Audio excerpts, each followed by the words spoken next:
my experience of life now is just the actual 180 of that, where this is heaven that we're experiencing right now. Heaven in the sense that we have this opportunity to create whoever we want to be, like, and that the purpose of this experience is to find and to create, like, what is our truest, our highest expression of self as this soul that goes by the name of Ryan. And that's my real, like, pursuit now in this lifetime, is how do I continue to turn towards my heart in every instant of the day?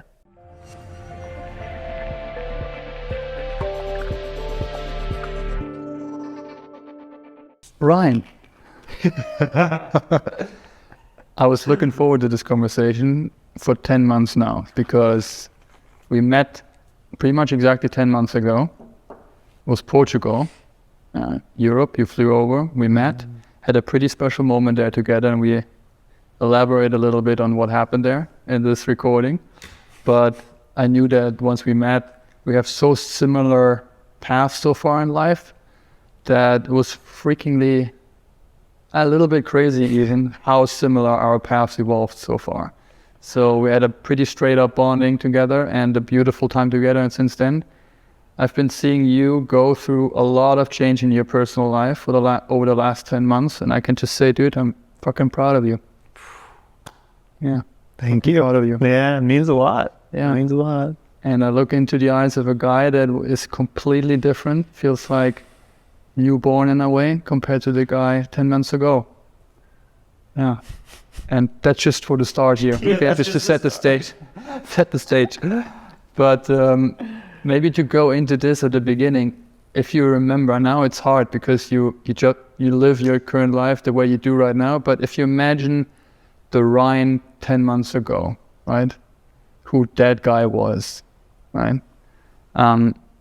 Explain a little bit. Yeah. Who was that Ryan? I mean, man, we were just joking a few minutes ago about Ryan 2.0, and I was like, I don't know, man, it might be 4.0 or 5.0 by now. Mm-hmm. And when I think of Ryan 10 months ago, I don't even know, like, if it's fair to say 0.0. Like, I was still not quite aware of what living was 10 months ago. That's one of the, like, most profound things I'd say that's shifted in the last 10 months is this completely refocused way of conceiving what life is and what life is for me, what I want to make of life, and who I am and how I operate in the world as a result has all changed. And to do like a 5-word synopsis of like what that means to me, it means everything to me.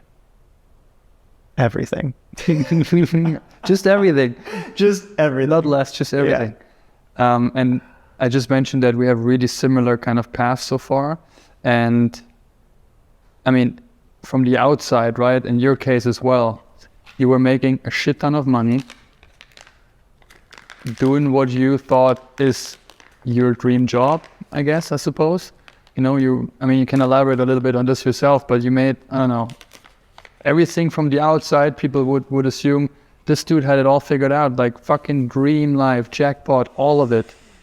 And I mean, and then there's the other side of it. How did you feel doing all of this? Maybe you can just share a little bit for people, because I told my story so many times, it's really similar. But in your case, what did you have and what did you not have at that point? Yeah. Like to start that out, you know, one of the ways that I relate to you and you relate to me, it feels like we're on this same path, or pretty much the same path, and you're just on this like hill ahead of me. And so you've been this like person who's this unique blend of brother, friend, teacher that has been able to point and like say, oh yeah, I experienced that thing a couple of years ago. Here's what might be coming. And to go back to my start, you know, 10 months ago, yes, but like looking at a few years ago, even when I first started really succeeding in my business, I was up to this point with my blog a solo business that I run by myself that was earning $50,000 a month, like consistently, and plenty of months were more than that, and making more money than I ever would have imagined possible. And I just learned, like, oh, this isn't it. This isn't where the happiness is. And I began the process mostly over the last 10 months of really unraveling like this whole template that I was given from family, society, culture around like what happiness should be, what it should look like. And I think, media does a fantastic job of feeding us what happiness and fulfillment should look like. But family too. Like, I think back to my first job where I earned $75,000 a month as a marketer in San Francisco. My dad was like bragging to his friends, like, my son makes this, and like so proud of that, versus saying he's proud of me for something more me than just what I make. And so that was a huge thing that, financial success, material success, like having cool car, cool house, like having stuff was very much like shown to me as the way to find happiness and fulfillment. And a few years ago, when I hit this point where it was like, okay, I can literally have everything I want. I can have anything I want, with the exception of private jets and yachts and shit, right? But I could have any life that I really wanted. And I could travel the world, like, this single person business that just needs an internet connection. It's the fucking dream. Like, literally everyone I know is like, wow, holy fucking shit, that's amazing, Ryan. And I got so much love and support and praise from everyone in my life hitting this point. But I didn't feel happy. But at the same time, I was coming from this life experience that led to this place where I was so unhappy that I didn't know I was unhappy, because I was working with this framework of what happiness should be. And it was just such a subconscious at the time disconnect from what my body, what my heart, spirit was telling me. And it was telling me like, this ain't it, dude. See, you can say this now, even using the word subconscious, probably back at that time, you're like, no fucking idea that this thing even operates behind the scenes and does everything that we think we control is actually controlled by that part. But I think that point is really interesting and could speak to a lot of people. The sense of, I was unhappy without knowing that I was unhappy, right? It was the same with me. I was chasing the next kind of goal in my career, which was for me in sales, was just the next paycheck, the next big deal, the next kind of event that I got invited to because I made the sales rep of the quarter or whatever. And it's just, big things in Costa Rica, events, yada, yada, yada. Vegas, of course, yeah. And all of this stuff felt great in the moment, right? Like the pleasures, the hedonistic lifestyle, and this, wow, look at me and this and that, all ego-driven stuff. But as soon as I came out of these things, which happened always, like the drop happened immediately, and then I was sitting in my office or working with clients, and I always had this thought in my head, that nagging voice in my case that said, dude, you're doing something wrong because you're not truly happy. And I knew this only when I was in moments of silence and by myself, because I was a fucking pro in not being alone, ever. Like literally, I lived with my best mate together, even at my own place, right? There was a year where every weekend of the year I was in another country. Because it was you running from. Yeah, and then, I mean, like on my forehead, the sign, like you're running away from your fucking self, right? I had no idea. I felt like, this is the shit you want to do. But every trip, everything I did, everything I chased on the outside left me even more depleted inside. And I had no idea that this was happening. And for me personally, it was just an accumulation of that year after year after year, kind of clockwork orange, right? Like every January for me in sales being like, doesn't matter what you earned last year and how great you were last year. Now, back to zero, show me what you can do. And it was all performance driven. And huge amount of workload, like 80-hour weeks, and just traveling all the time, never being still, and couldn't rest. Selling your soul for Paycheck. financial wealth. Yeah. That's it. And I did this for so many years that I thought this is actually it. And the more I did it, the more this, you mentioned disconnect, for me was the same thing. Without me knowing that this is the case, it's just, I try to explain it as something like a hole inside of me, or something that's kind of here, and that says, that's not it. And this, that's not it, I translate it into, I need more. For sure. And the more I got, the more this voice said, no, that's not it. So I kind of went completely in the wrong direction. So my question to you is the sense of being unhappy without knowing it. You know, can you think back to how this felt, or like what was it in your case? Yeah, like the roots are so deep to the so unhappy I didn't know I was unhappy, that it goes way back to like infancy, childhood, and all the like layers of conditioning that stack up in a family environment as you grow up. So yeah, like for me, it goes so deep. And thinking of what it felt like going back a few years ago, I was living in San Francisco. I was engaged to a girl that I'd been dating for about 6 years. And I thought I was happy, but it just never felt right, I guess. I thought I was happy.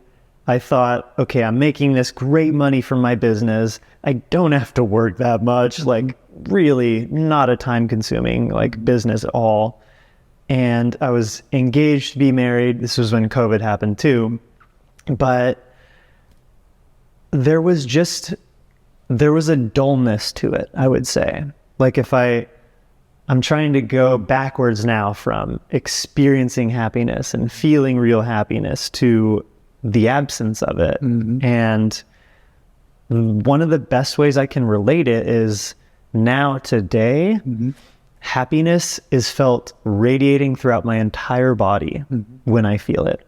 And there's a lot we'll talk about as far as cultivating that like body energy connection, but you just know, there's a just knowing. And if you don't know that you are happy and feeling fulfilled by how you're existing in your life, then the answer is you're not. If you are not, holy fucking shit, I am feeling so good about what I do on a daily basis. And of course, we're all humans. We're going to have days that suck or interactions that are like shit. And, you know, you feel the full spectrum of human emotions still, or at least I do. But at the same time, I now have this like refreshed sense of like, wow, I am consciously creating who I want to be in this lifetime. And it's like, it's exploding in every fucking corner of my universe, man. Friends, family, work, my businesses, like, it's just unbelievable. There's this attraction out there when you put out consciously like your love, because it's overflowing from inside of you. When you put it out into the world, like fucking nothing but amazing stuff's coming back to you. Yep. Biggest secret of life. I had no idea. Well, see, just so simple to choose to consciously create your life, right? And then we just touched a little bit on the unconscious part that's actually driving pretty much everything we do. We'll get into this when we talk about medicine work and so forth, but I think you just mentioned dullness, and that really resonated with me. It's not sharp, right? It's a feeling that says, I'm not really in it. Felt like I'm wearing a suit that's not really fitting. Just it's not properly suited to me. And like, how much do you feel like you're living right now? Yeah. How much life do you feel every moment of your day, right? Yeah. And that, brings back the connection element. And this is actually what it truly means to me, at least, is this: how much am I connected with life, and through that with me, actually, how much am I connected with myself, and through the connection with myself, how much can I connect with other people, life, nature, everything around me, which is impossible to feel and sense if you're not connected with your own self, obviously. So in my case, okay, I don't feel that connection years ago, right? I'm not feeling this connection. So how can I feel more? Drugs, alcohol, parties, lots of girls, just not, external numbing agents. stimuli. Yeah, like getting everything inside that actually takes up my nervous system, just makes me kind of feel something.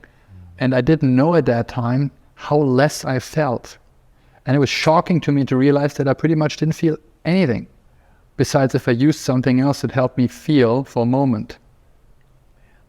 Can you relate? I'm so good at seeking things externally to fill the voids that I have internally. Like that was literally my way of existing in this lifetime up until about 10 months ago when that started to change.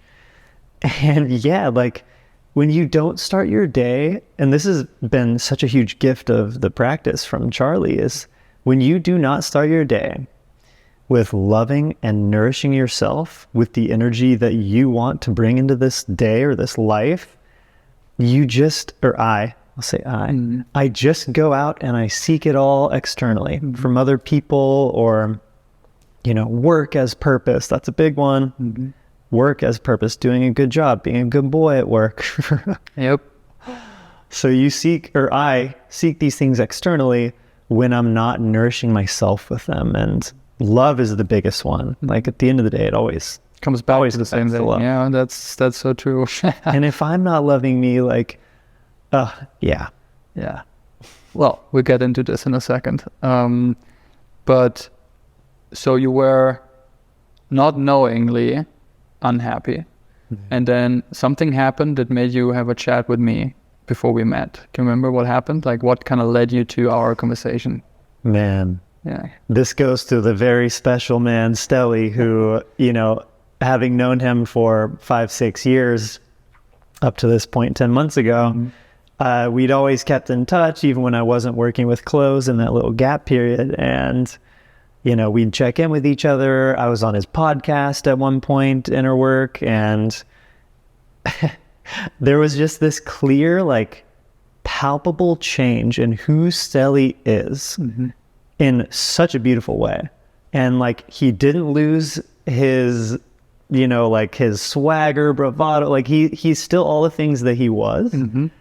But having this couple of years where I didn't hang out with him in person, it just made it so clear the next time I saw him of oh my fucking God, this is a happy person. This is a fulfilled person, was my lived experience of him. And so, I immediately upon seeing him the next time was fucking tell me about this. What is going on with you? What happened? What happened? Yeah. And that very quickly led to, you got to talk to my friend Alex. Yeah. Well, shout out to Stelly. Thanks for the intro. And we had a chat, and I remember it clearly actually. And we had a chat, and I could so relate to where you were at actually. And we kind of set up a date for our meeting in Portugal, pretty much right after. It didn't take long. And then we actually met in Portugal. And I kind of introduced you a little bit into part of what I do in my work, right? Working with medicine, psychedelics, that kind of help with this element that we touched before, this realizing that it's all about the connection within yourself that you seek and not externally. And we're not going into details on how psychedelics work, but in short, they'll just help you kind of get out of your head and bring you into your body, into your heart, from the head to the heart, take away the ego barriers that are in between you and the love that's already existing and always there. And then once they bring you back into your heart, you can actually feel the truth that resides in there. And yeah, I'm really curious. It's 10 months ago, but I remember my first experience I had pretty vividly. So maybe just a couple of whatever is still there for you to remember what came out of there. Dude, it's all there. Yeah. It's all here. Yeah. It's never going away. Yeah. I'll start with the top line, and then I want to tell the story of it. But the biggest takeaway is, my tattoo came from it. Pure love. Experiencing pure love, experiencing my heart for the first real time in my life. Yeah.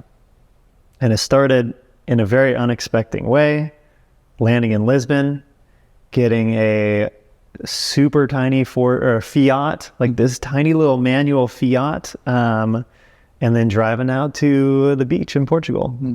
And we got to meet up, the next day and talk about, what my intentions were, and kind of just refining, like, what do you want to see about yourself? What do you want to experience?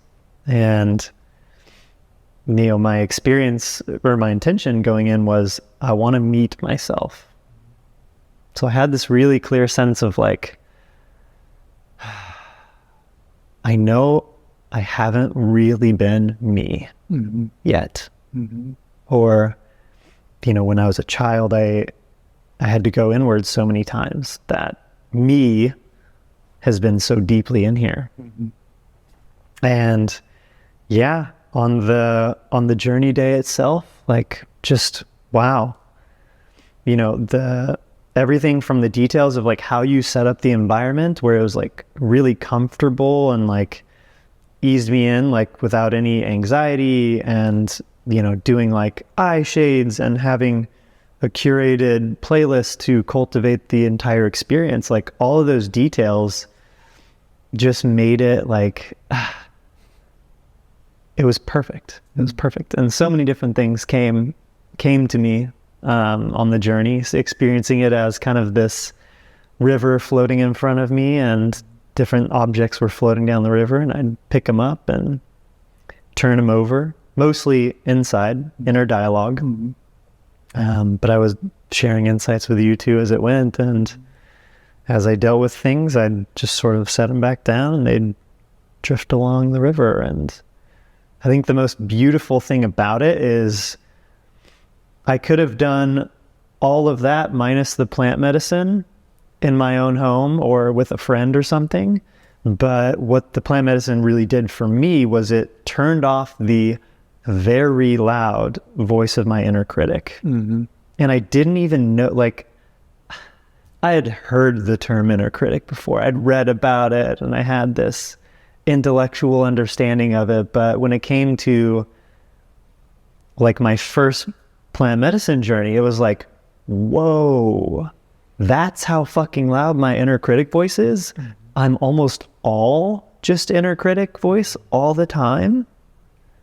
That's not who I really am. And that was just like, it blasted the door open to what the last 10 months have been, as far as just, not every day is the most transcendent, incredible day of my life, but this trajectory that I'm just so proud of myself for the changes I've made. And it's not about like changes to be the best Ryan, but changes to just be who I want to be. Like I'm consciously creating who I want to be, and I'm letting go of expectations, especially societal external ones, around like what best is. And best is not like making the most fucking money, dude. Best is like giving the most love, impacting the most people in a positive way. So I guess a lot's changed since then. Quite a few things. Yes.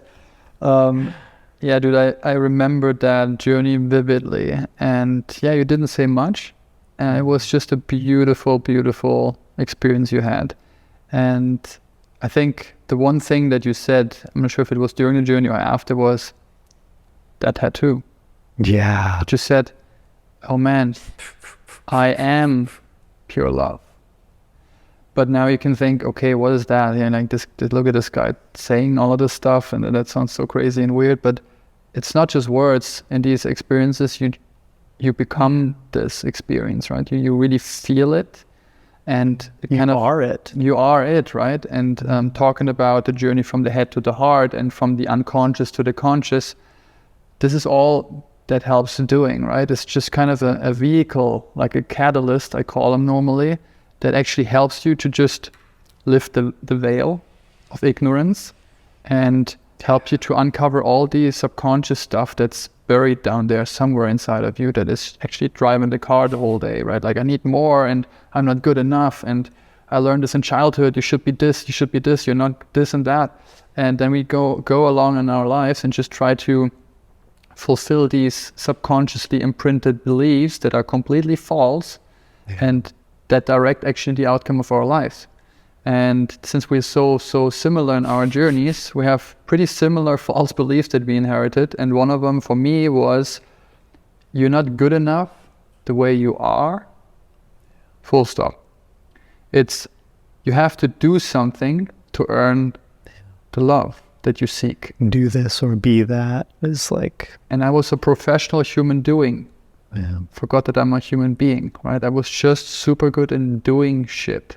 And I've been doing shit so much and all the time that in my case led to burnouts, depressive episodes, me feeling like, oh my God, I'm 80 years old, I'm end of my 20s, what's happening? Psychosomatic stuff that happened in my body, like feeling knee pains out of a sudden, back pains, everything. It's just the whole stress and this whole tension that kind of accumulated in my body throughout years and years of running, in my case, just doing more stuff, working more hours, trying to get to a point where I actually get a feeling that I don't have to do more. I can actually chill and enjoy life, which never came in my case. So I didn't have the pleasure like you, just, you know, early on building my own business and then having the ability to work from anywhere in the world and kind of taking my own time. So it was actually also bound to some place and had to do and follow other stuff. All of this stuff led, in my case, to more resistance and more inner pain and somehow a feeling of, if I'll continue doing this, I'll break together and something crazy happens. So for me, I had to, at one point, it's like 5 years ago, I had to kind of pull the brake and say like, fuck that, I'm out of here, I need to change something. And in your case, it was more of a subtle thing, right? Like the edges went so gradual. And then you got a little hint from Stelly to like, let's talk to this guy. We had our experience and then something shifted, right? It was more like a knowing after that, rather than just, oh, this guy told me. And we were talking about happiness, right? True happiness. Do you remember what the next kind of following weeks and months after that looked like for you? And what kind of tools you got from me and the team in a way to help you kind of work with everything that you learned in that session? Oh my God. Yeah, the weeks after that, oh man, they were huge. Just like such continued expansion, I would say. Like I got this during the journey day itself, I got this really like powerful dose of like who I am and what it is like to experience being the real me, which is just pure love at the end of the day. Many other things, but pure love. And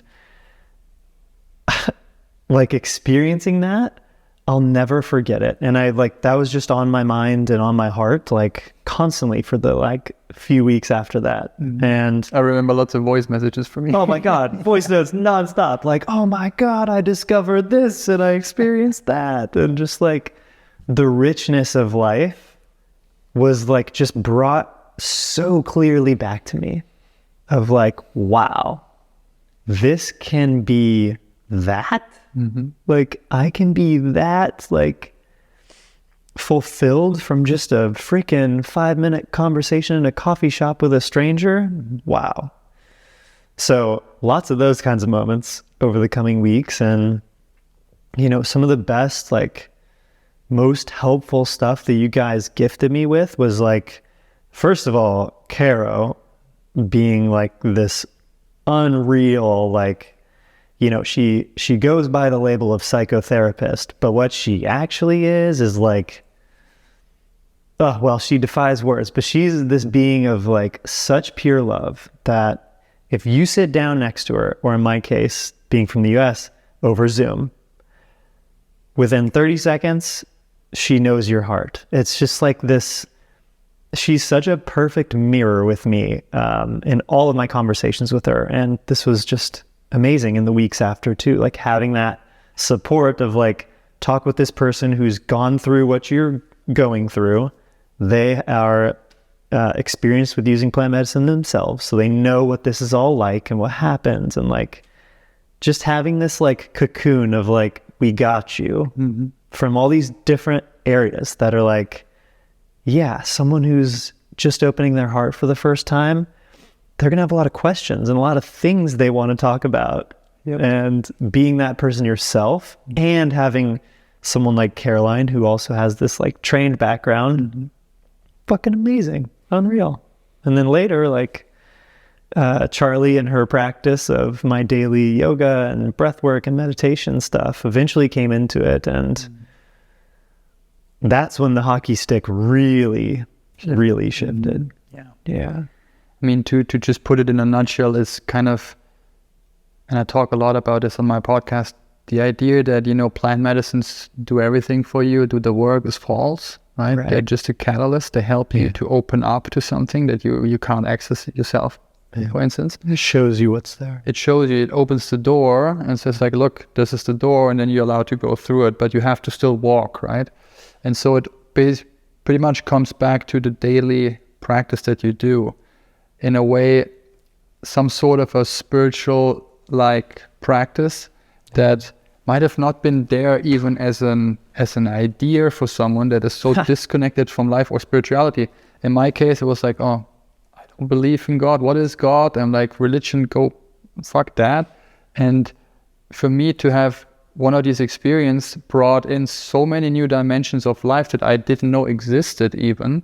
And talking about happiness, right? This pursuit of happiness in a material like way to, okay, I achieve more, the signs of achievement, right? To just get more of what I do in whatever field I am, to become good at what I am, what I do, and then feel happy. It's not gonna work. There's another kind of an art to be fulfilled, and to figure out what that art is really individual, right? But in my opinion, it always involves some kind of a spiritual like practice that connects you with something that's bigger than yourself.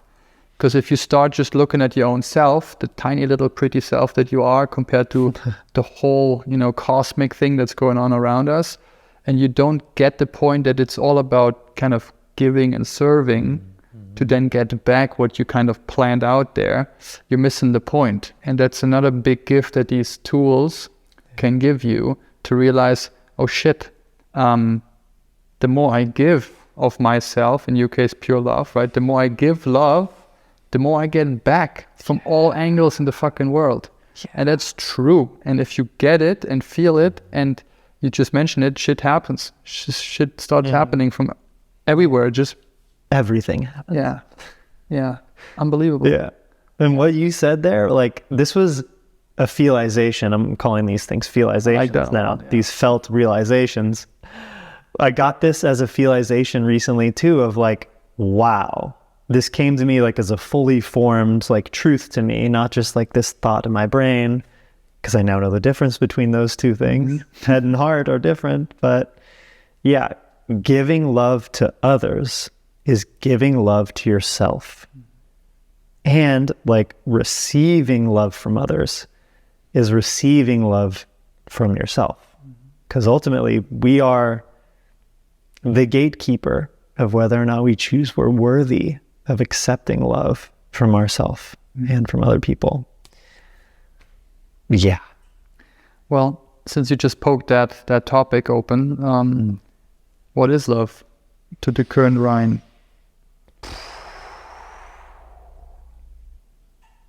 Love is everything. Like, I'm experiencing for the first time in my life, love living through me. Like the way that, and it's not all the time I don't feel this way, but I have these tools like my daily practice that can always anchor me back to love living through me. And the way that I interact with other people now is love. But God, love is so hard to define. It's so much more than a feeling. Oh my God.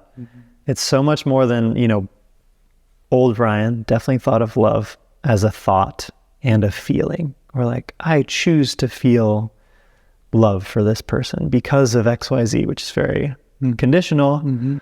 But yeah, it's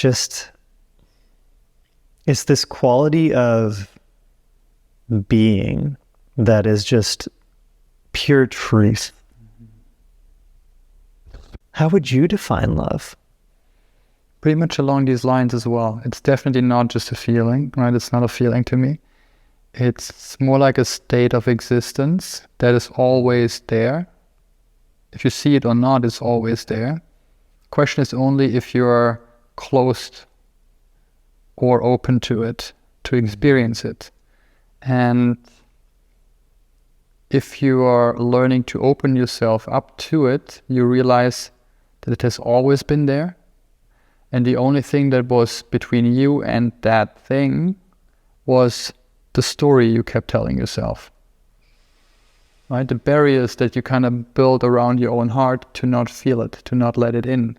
And then obviously this has to do with what we touched a little earlier, is all the childhood developmental trauma that we all kind of have since we're all, have parents and they had parents, and there's so much shit that went on in the previous generations that no one is perfect, right? And then you just there's just moments in life in most of the childhoods of all people is that there were times where you were not seen, where all your needs were not satisfied the way you wanted them to be satisfied. And there were emotional pain that happened out of this. And through all of these pains staggered together over the course of our childhood, you just start learning, and your whole system says, I don't want more of that pain. So we move from the heart to the head and then define kind of rules for ourselves to tell us, oh, before this happens again, I better protect myself so I save myself from further pain. And then we close ourselves to potential more harm. But at the end, we close ourselves so much that we lose the connection to the heart, to the feeling sense of life. And then we come back to where you were and I were a couple of years ago, like, am I feeling? I think I feel.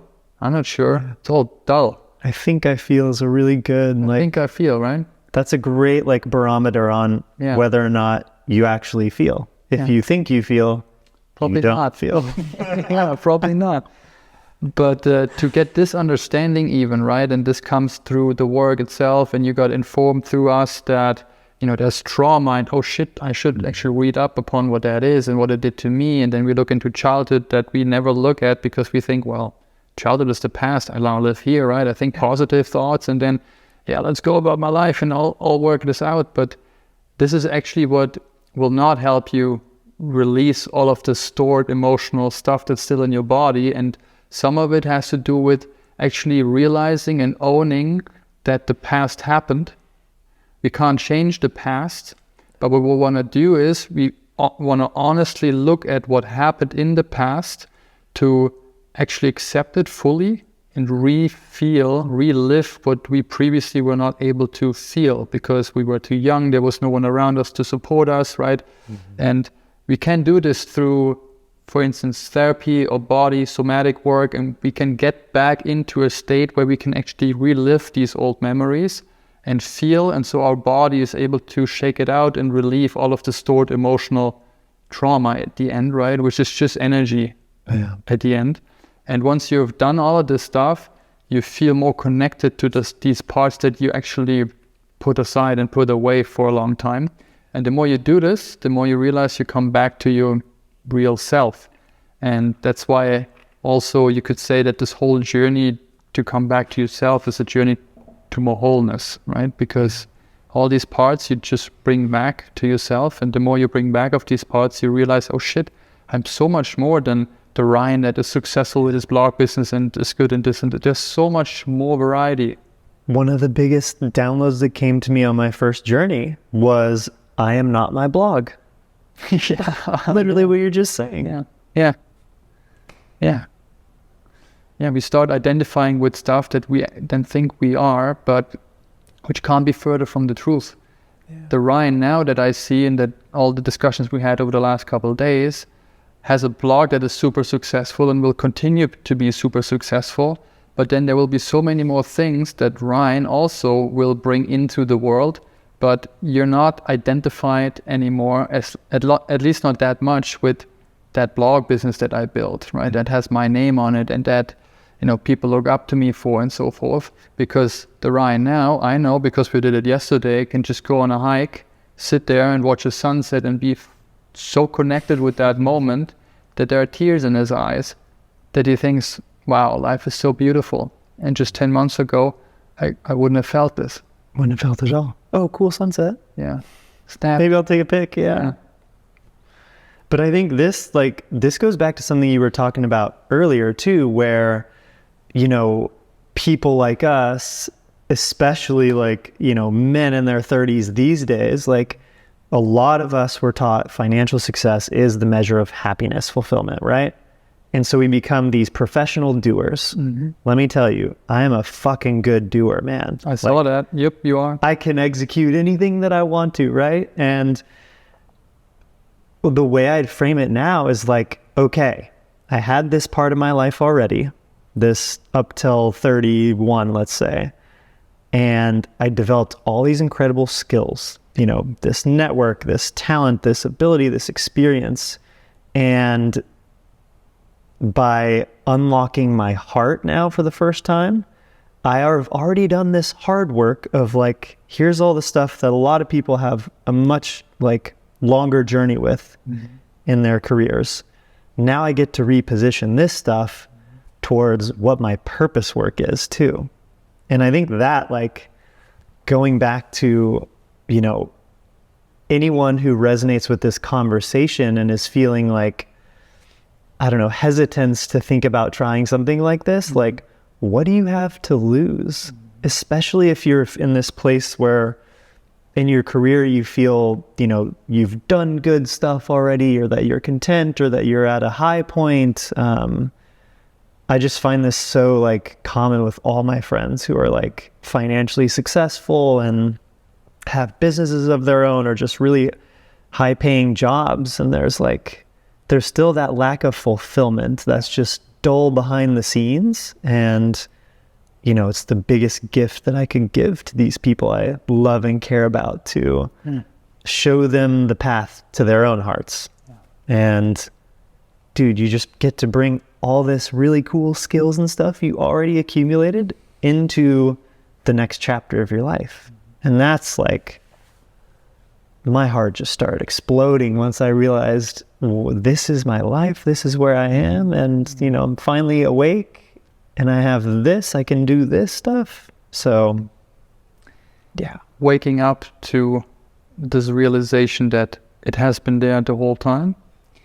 You were not aware of it, which is why awareness training is a big part, right, of this whole journey, to become aware of this present moment and, you know, monitor your thoughts and your emotions, realize that you're not what's going on in your head. There's an instance that's behind that, an observer instance that can actually say, oh, I'm not attached to whatever is going on with the critic or whatever else, and then consciously deciding which way I want to go.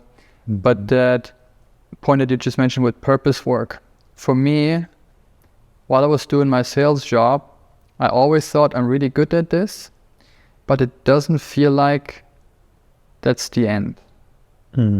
When I got asked, like, okay, where you want to see yourself in 5 to 10 years, like which job, which manager position, where you want to go, and this and that, I couldn't even say what, because I knew, a part of me knew, like, I don't want to go this way, but I don't have an alternative as well. So I just stay here and earn a lot of money, and then I think life will just figure it out for me. Just waiting, passively waiting for something will come to you. Yeah, it will come to me. I just continue doing what I do, and then something else will happen, which is the pure definition of insanity, right? So actively deciding at one point to choose a different path, and then to make the leap and the jump into the unknown, to then see where this path will lead you. And like you say, I will completely resonate with what you said. Like, what do you have to lose, right? The worst thing that you come back to is the same job that you did before, and you continue, right? So what do you have to lose? Not really a lot. But for me, the critical point to make this leap was thinking of me in 60 years from now, knocking on woods, when I'm kind of in my late stage of life, and then thinking, that dude will feel so much regret not having made that jump to at least try to figure out where his path would lead him, because he was afraid. Afraid of what? Afraid to make that little jump. Yeah. Because da-da-da-da-da-da. And that fear, that thought grew inside of me, and eventually that fear became so big that it was bigger than the fear of not jumping, and so I jumped, right? And then I went on this journey. But purpose is something, in my opinion, that comes automatically through the connection with your own heart. If you realize who you truly are, in your case, you say like this, wow, experience opened me to who I truly am, that pure love being. And now I have a vehicle that I created over the last decade, which is a blog that's really big and people listen to what I share weekly and I can reach people already. But I might actually tweak it a little bit from now on, because I feel I can serve in a different way than just the way I did. So talking a little bit about this, can you already kind of picture where this might go for you? Yeah, man. There's so many places it's going, but it started small. I changed, there's right on my homepage, it says, "Hi, I'm Ryan Robinson." And I crossed that out and it says, "Hi, I'm Pure Love now." And I get an occasional email about that, someone inquiring about it, but it's starting small. Mm-hmm. And, the way that this is the other part, like you showed me the door to open for myself, mm-hmm. to where my heart really is.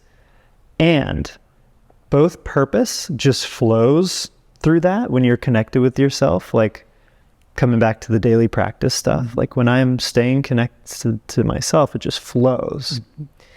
And beyond just the purpose work, like my creativity mm-hmm. is just exploding in all directions of my life. And one of the ways I see this really manifesting in the short term is through conversations like this, exploring what it means to be living right now, what life and love is really about. That's what I want to explore in conversation with people. And some of it will be sitting in chairs like this. Some of it will be mountain biking, will be hiking. I want to get people out in nature and doing the things that just kind of help you reconnect to like the child inside, the pure joy inside. Mm-hmm. And I see this all unfolding for me. Mm-hmm. I've seen my elements of my future kind of come to me through dreams and more like heartfelt visions and whatnot. And wow, there's some cool stuff coming. Oh yeah, I know. Really cool stuff in the pipe, and I look forward to it. I know this is going to be a hard one for you. Maybe not. But because there has been so many shifts, right, for you in the last 10 months. If you think about it, it's just 10 months, not even a year, right?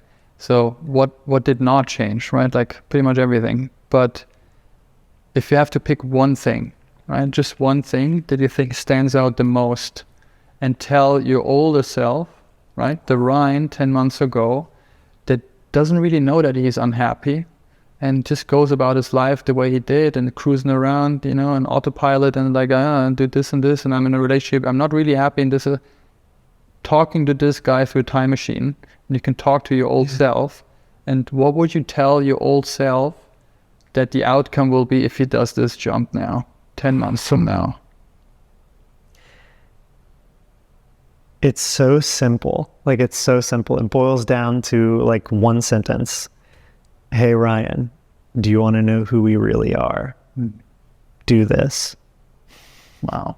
Then it just opened the gate. And like, it was never anything I ever had to like think about consciously, like, who is Ryan? Like, it's more a tuning in effect. Mm-hmm. Tuning in and tuning out, right? Like the world being so noisy and telling us so many things and whatnot, but it all just flows from your heart once you find where it is. Yeah. The longest journey we have to take. A couple inches from head to heart. Yes. God. Yeah. You touched earlier on what a daily practice can be. And I want to share a little bit about that because it's so impactful for me. Like just my practice alone from Charlie has changed my life again. Like I keep going through, maybe I'm at Ryan 6.0 by now, but the practice, man, like meeting with Charlie several times over Zoom and like her actually really getting to know me from like a heart level, not just like intake questions or something. And having someone who is invested in wanting people to know who they really are and to love themselves. Curating the creation of a practice like this makes all the difference. Like the intentionality that went into it from her side. This is not something you could just Google and replicate. It's so personalized to me and who I am and where I am in my journey. And there's elements of meditation weaved in throughout this hour practice every morning, or I try to do it every morning. Mm-hmm. Sometimes life... There's a short one as well that you can do on cheat days. But yeah, we get a 15-minute one and a full hour one, and mix of meditation, conscious breath work, a very slow, intentional yoga that's not about sweating or working out. It's about yoga in its truest sense of union with yourself. And I have done yoga before, but I've never done yoga like this. And my immediate sense was like, wow, this is what this really is. This is what pure yoga is. And I think,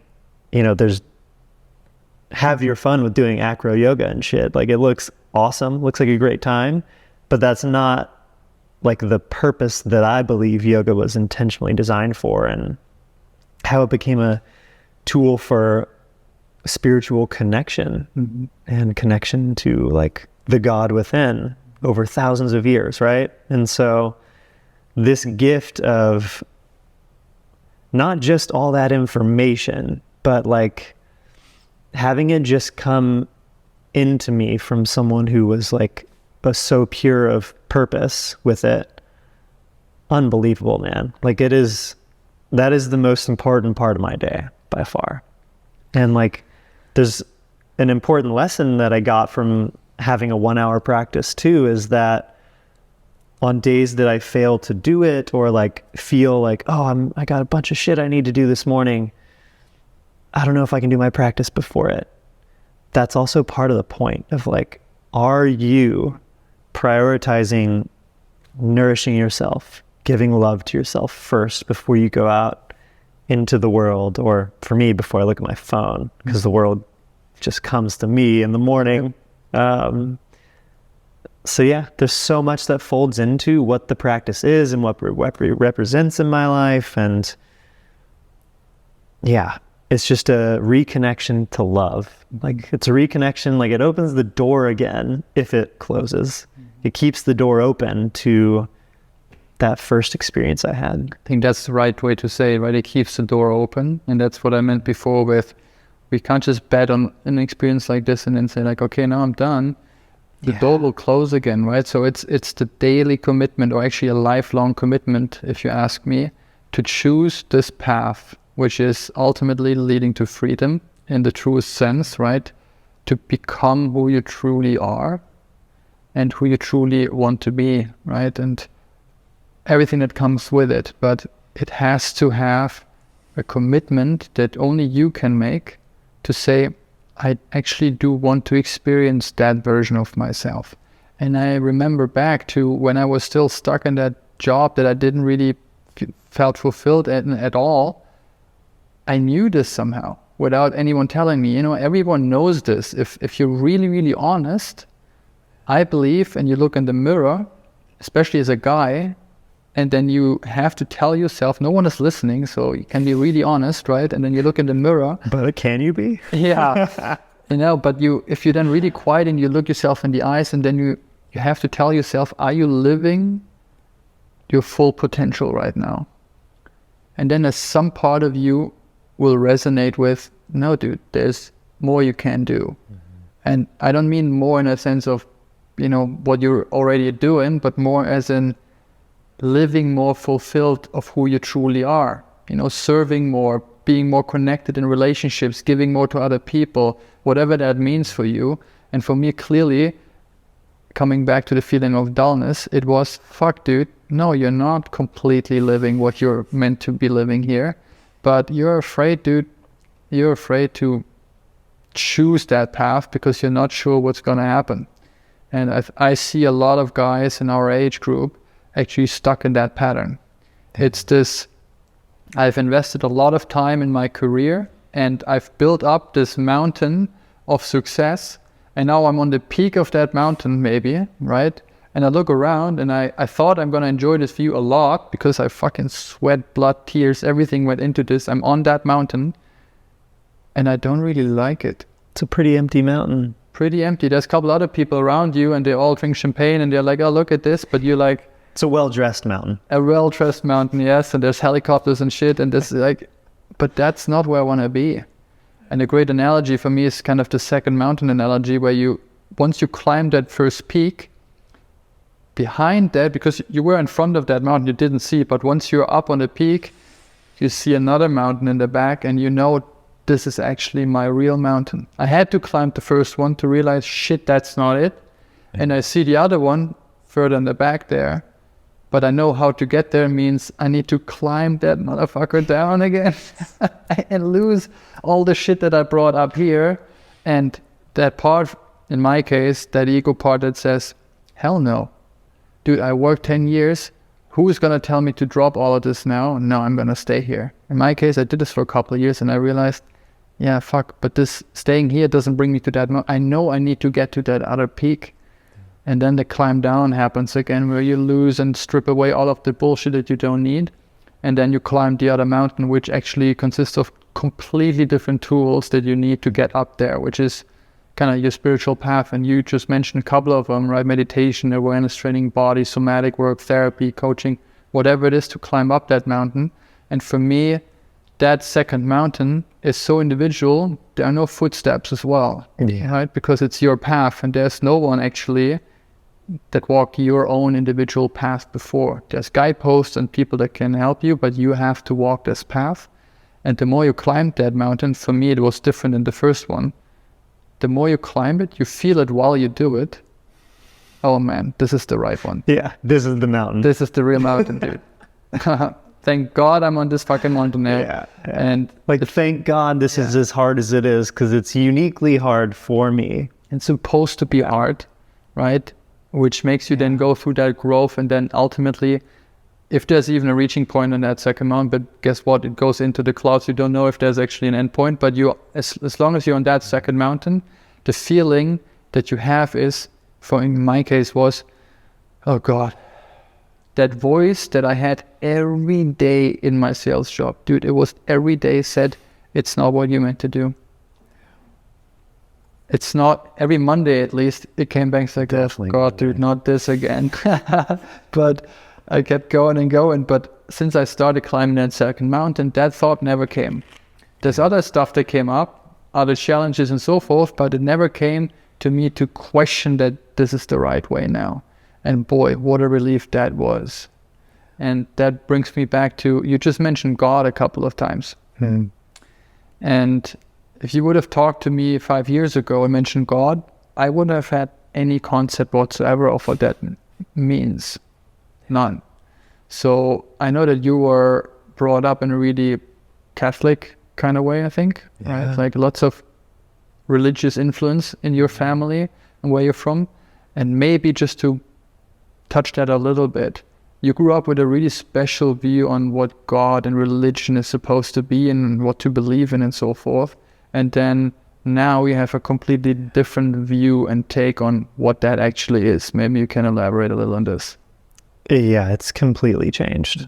And like growing up in small rural town in California, like 20,000 people at the time, literally more cows than people. But growing up in this really small community where I had a huge family. Like my US Thanksgiving celebrations, they're like 75 to 100 people usually. And growing up in this environment where one uncle was the mayor and my cousin's the sheriff, and every time I drive around town, I'd see someone I'm related to. And like this really like tight community that my family was very Catholic. And like my grandma, like she has a stained glass window in the church in Hanford, California, because of her like dedication and service to the church. I think she's the only like non-saint that has a window in this church, which is wild. But all this is to say, very tightly Catholic family. And my dad wasn't like as close to practicing Catholicism anymore. And so like I didn't go to church every weekend, but we went on holidays and stuff. And I went to a Catholic high school, and I'd say the Catholic high school stuff and doing like communion and confirmation and like the whole thing to be signed and sealed Catholic, really just showed me how much, and I wasn't aware of this at the time, but I'd later become aware of this, like how much guilt and shame are central to Catholicism in particular. That's just the one that I know. And like, I've had so many realizations over the last year of like, God is synonymous with pure love to me. And pure love would not want you to feel guilty about, I don't know, thinking back to being like a 15-year-old boy watching porn or something, right? Like God wouldn't want you to feel like guilt and shame and that you're this terrible being for doing something like that. And I wasn't aware of it at the time, but like that whole experience, something just didn't feel right growing up. And I would never have been able to put words to it when I was much younger, but I just knew in my being, without it becoming a conscious thought, that this wasn't me. Like, this isn't me. This isn't right for me. And like my journey was veering way the fuck away from like Catholicism, God, organized religion, to where I feel like, you know, a good chunk of my 20s basically was like, God is fake. He's a giant spaghetti monster in the sky. Like, is, you know, like that's really, I was so jaded with my experience of religion, let's say, versus spirituality.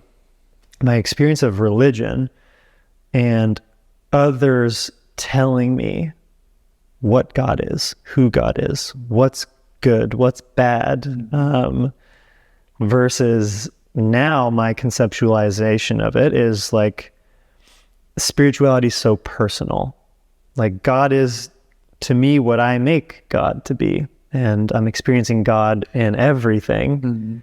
Mm-hmm. God in the sense that for me, creator or source. Source is a word I really like because, you know, if we want to accept the Big Bang stuff, everything just being compacted into one tiny little molecule, right? Everything coming from that source. So we are all source. We are all God. We are all part of each other in that sense. Yeah, and we're all love.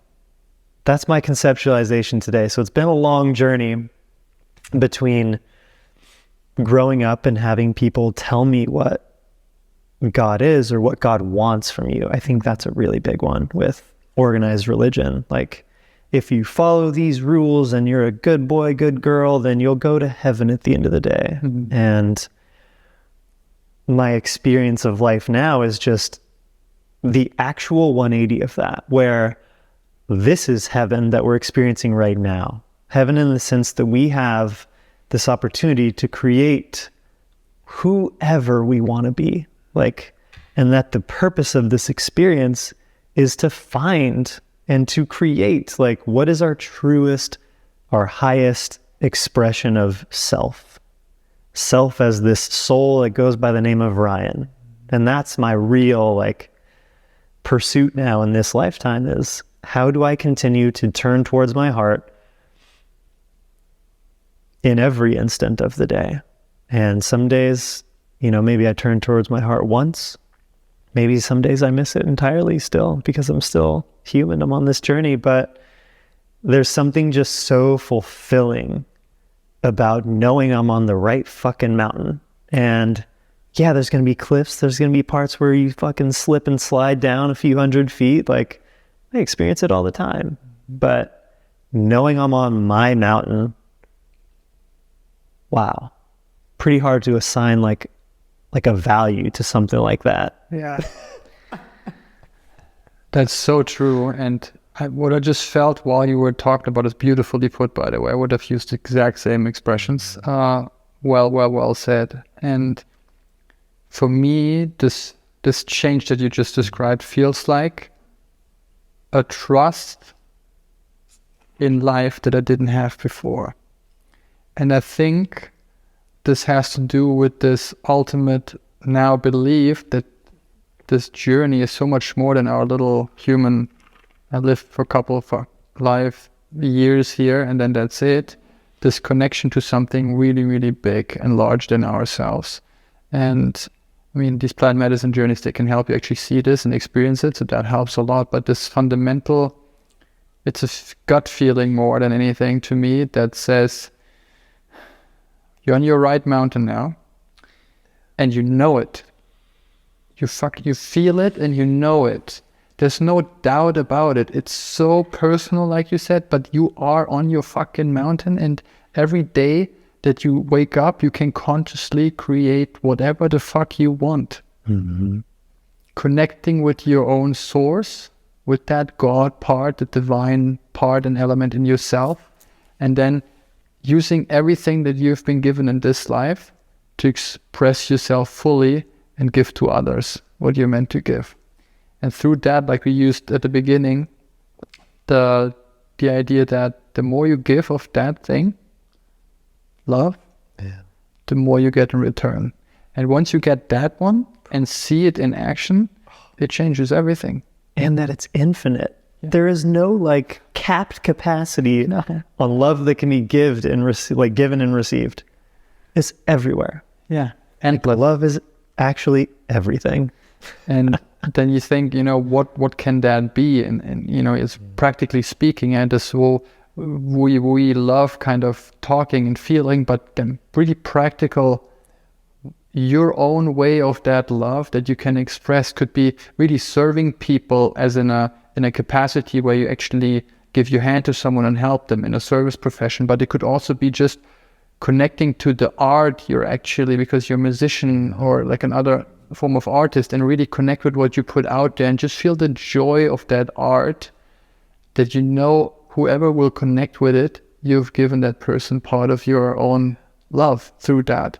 In your case, you have a blog that's reaching so many people, but whatever you put out now, knowing that you actually reach people through what you put out, and then using that instrument to express yourself more fully, connect with more people, and have more beautiful conversations and interactions, which is that part that actually brings the fulfillment. We've been talking about this before.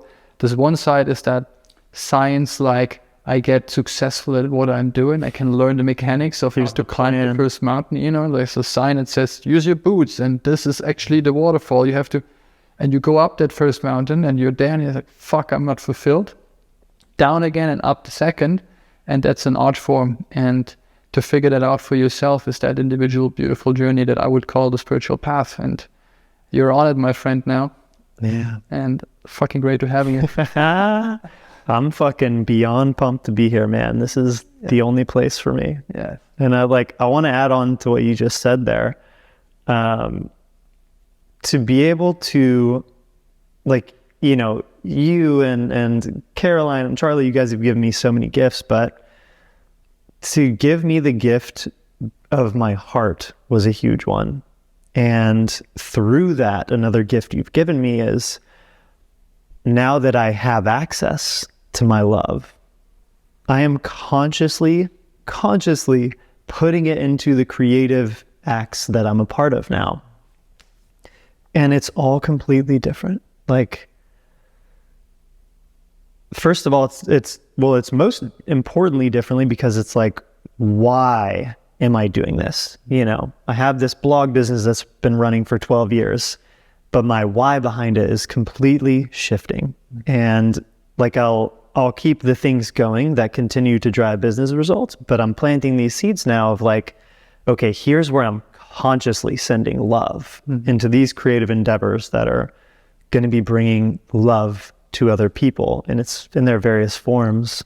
And like that expression alone, as someone who always identified as a creator, like a creative, it just completely redefined for me what creativity really is. And it's creating from the heart, not from the mind. Like I built this business creating from the mind, which is impressive that I was able to do that without creating from the heart. Because now, like, fuck, man, everything I create from the heart is, first of all, it's easy. It's effortless, actually. Effortless. It's as easy as just tuning into myself and having a conversation. And where I know it's going to be going in the future too is like, it's going to be speaking truth to other people that listen or watch or read, however they kind of interact with whatever I make. When you share from the heart through a creative work, other hearts acknowledge it. Like there will be something that draws people to it or to you. And with the closed retreat, I got to experience this in like in miniature form, like 80 of us all coming together, staying in this palazzo in Italy for a week. A fucking dream week, man. And it was literally just like, it was everything. Like it was fun. We had drinks. But what I really loved was the intimate connection with people. Like so many people at close are open-hearted and just share from a place of like vulnerability and truth. And something magic happens once you touch into your heart and you show up from your heart with presence and like conscious, this is who I am. People just want to be around me now. Like wherever I go, like there's this sense of like everyone that is around me wants to be my friend or wants to like talk to me or just be close to me. And there's still ego attachment to that for sure. But like what a beautiful thing to have like been gifted to me of like, I can now use this like magnetic pull to share love and to hold a mirror up to other people and show them the love that's inside of themselves. So that's where I really see my future going. Amazing, dude. I'm just a mirror. Yes, you are. Brilliant. That's also part of the reason why this all happens automatically once you start that journey. But the people that so far have been in your life that are not serving anymore, and you would call some of the relationships maybe toxic or abusive, these fall away by themselves, interestingly, and then others will be formed. And like you say, I like the way you framed it as a magnetic kind of pull that happens. Everything that you attract into your life will be kind of the result of what you put out. So the more you shine, the more shiny stuff comes back. And all of the other stuff that doesn't serve you any longer, eventually you'll learn. Some of it will be hard lessons to drop and let go. And most of it hard. Yeah, and that's that's part of it, but that makes more room and creates more freedom inside yourself to then actually allow other more positive connections to happen. And that's for me the biggest plus on that second mountain is it just gets better and fucking better the more you climb that thing and learn. And when you're on your mountain, that's truly your mountain, you meet other climbers who are on their fucking mountain right next to you. And when you're on, your same metaphorical mountain as someone else, the connection's instant. It's like instant. I was on a hike in LA in the Topanga Hills, this really special hike destination for me. And I was just like taking so much joy and like loving these birds flying over, and just stood there for 20 minutes watching these hawks circle. And I see this other guy, he's in his like 40s maybe, and he's with his mom slowly walking, and they're also watching the birds for like 20 minutes. They're really taking this in too. And so I was like, oh wow, I gotta go talk to these people. They seem like they're feeling what I'm feeling out here, like the beautiful energy of this place, looking at the beach, and there's Malibu, and then there's LA in the distance. It's like this very special spiritual hike. And man, I talked to this guy and his mom for like half an hour, and immediately like we dropped into just talking about the nature of love, and they shared how they're consciously working with like the trauma that she passed to her son. And I'm like, I just cried in that moment of like hearing a parent share how they're consciously working through that stuff with their kid. So special. But all of this is to say, like, that's one small example of these incredibly rich, not just new connections and new friends that I'm making, but this beautiful deepening of some of my relationships too. Like I'm telling my mom how much I love her all the time.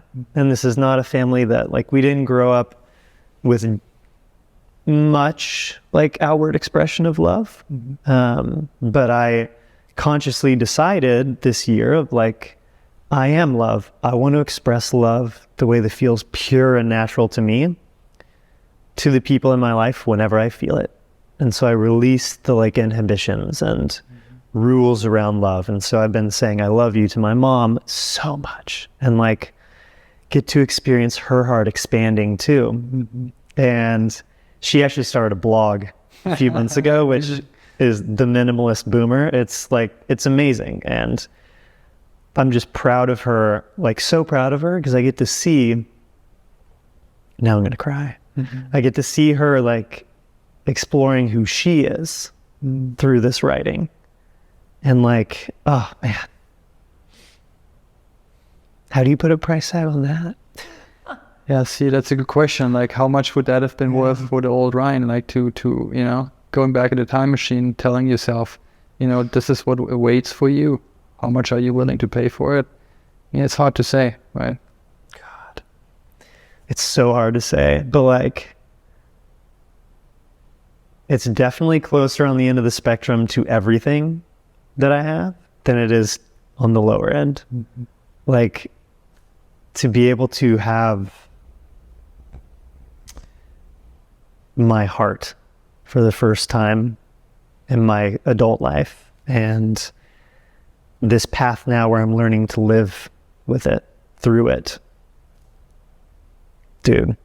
Priceless. Priceless. Actually priceless, but I wouldn't even know how to assign a value. Like, it's got to be different for everyone, but it has to be like close to the everything side of things as far as like sacrifices and whatnot that I'm willing to make and like advocate to other people of like, hey, if this calls to you, like figure out how to experiment with it. And I think it's important to also say, like, 10 months doesn't sound like much time, but I also started slow, you know, like August was my first journey, and then there was the integration process and lots of change happening in my life. But like from a decision or an investment perspective, like pretty slow, like really making the first decision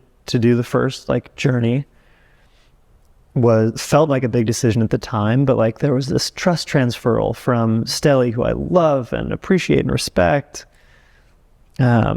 straight through to you. And so that was like, okay, this person I would trust with my life says, hey, check this thing out. Try it if it calls to you. No pressure, but check it out.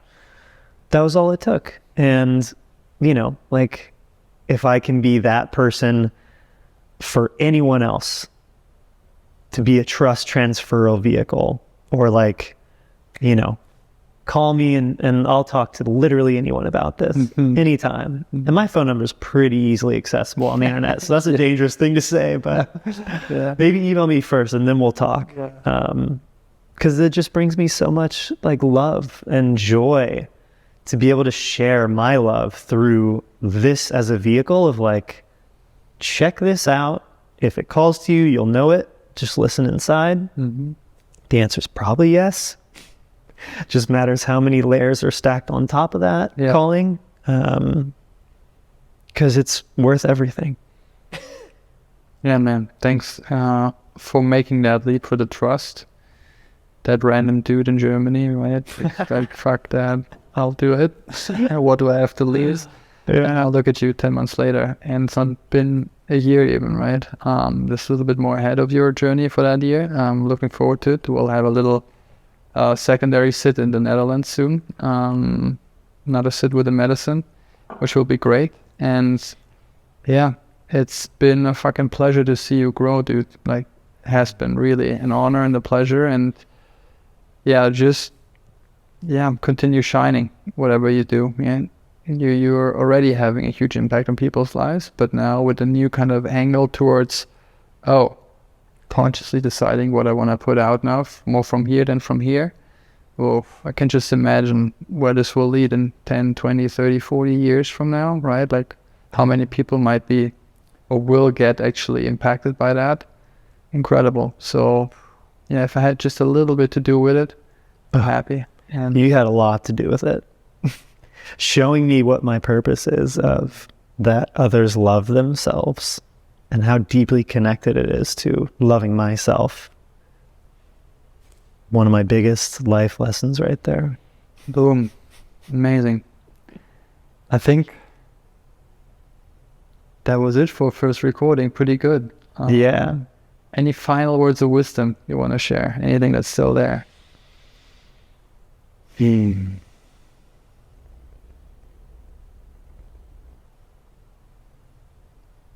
want to share everything, and there's time for it all.